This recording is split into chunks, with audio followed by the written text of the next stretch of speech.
Hey guys and girls, hope you're doing great as always. I am doing just fine.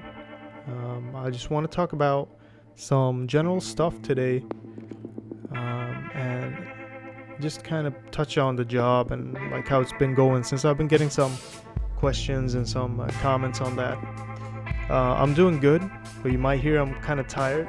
It's been a long day and just, I'm not used to working every day 8 to 5 kind of.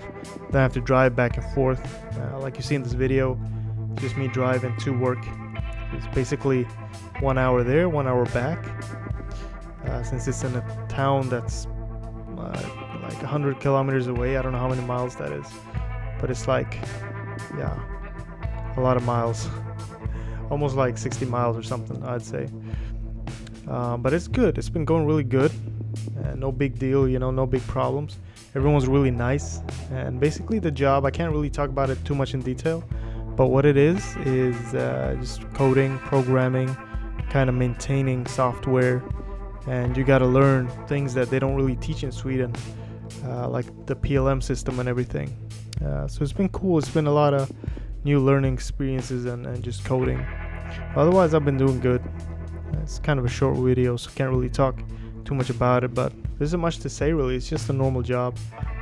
But everything is working out. I can still do my YouTube, still hang out with you guys, code all the games I want, and at the same time keep working. Hopefully I'll get to do more stuff at the job. I'll keep you guys updated and just make sure you guys know what's going on with me as well, since I get a lot of comments. And thank you so much for all the nice comments and kind words and stuff. And I just wish you all the best. All right, and good luck with the coding. I'll see you guys in the next one. All right, bye bye.